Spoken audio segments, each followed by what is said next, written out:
Salut à tous. Vous avez une climatisation basique et vous voulez la domotiser en 100% local.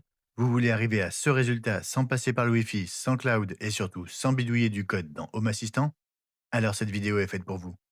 Aujourd'hui, on oublie le Broadlink et Smart IR que je vous ai présenté il y a quelques mois et on passe au pur Zigbee avec le contrôleur Nodon IRB 4-1. La seule condition, avoir une clim pilotable via infrarouge et bien sûr une passerelle Zigbee.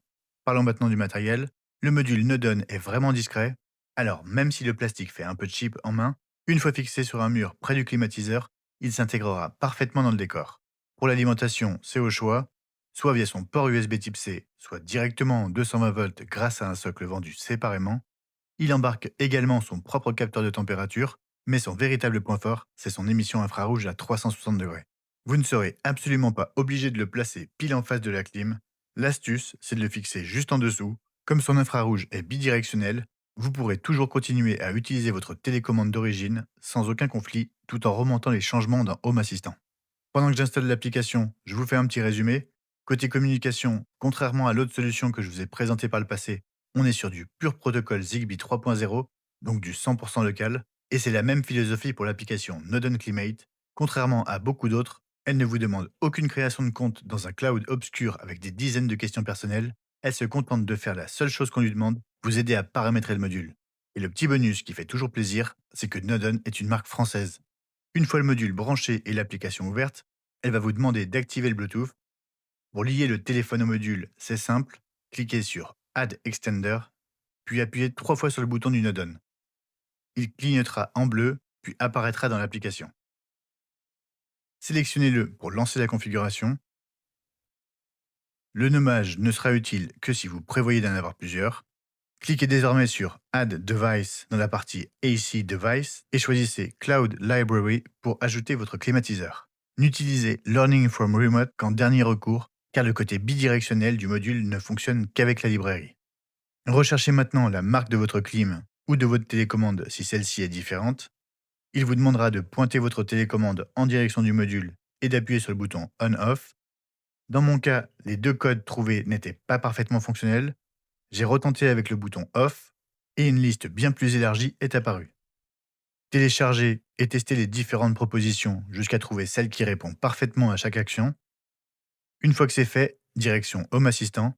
Que vous utilisiez Zigbee to MQTT ou ZHA, lancez le mode appairage. Cette fois-ci, sur le module Nodon, un seul petit clic suffit pour lancer la détection.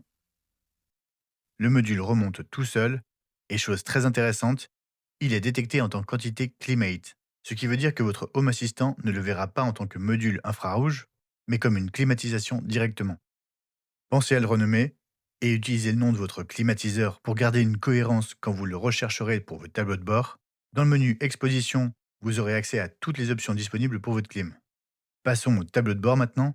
Là où ça devient magique, c'est qu'il n'y a besoin d'aucune intégration supplémentaire, plus besoin de passer par HACS, d'installer le module SmartIR ou de modifier votre fichier de configuration via File Editor. Le Nodon remonte directement comme une entité thermostat native dans Home Assistant. On sélectionne la carte thermostat, puis notre entité. J'en profite pour ajouter les fonctionnalités mode de ventilation et mode CVC, puis on enregistre. Si vous voulez un rendu encore plus épuré, je vous mets à droite la carte Mushroom. Elle vous permettra d'avoir accès aux mêmes options en cliquant dessus, tout en gagnant une place précieuse sur votre dashboard, par exemple sur votre téléphone. Et voilà, l'intégration est terminée en un temps record. Et voilà pourquoi je vous le conseille.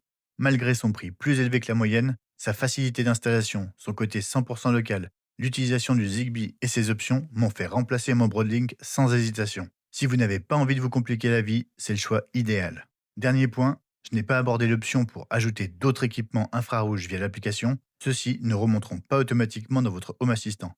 Je n'ai pas poussé les recherches plus loin dans ce sens, mais cela semble plutôt réservé à un public averti.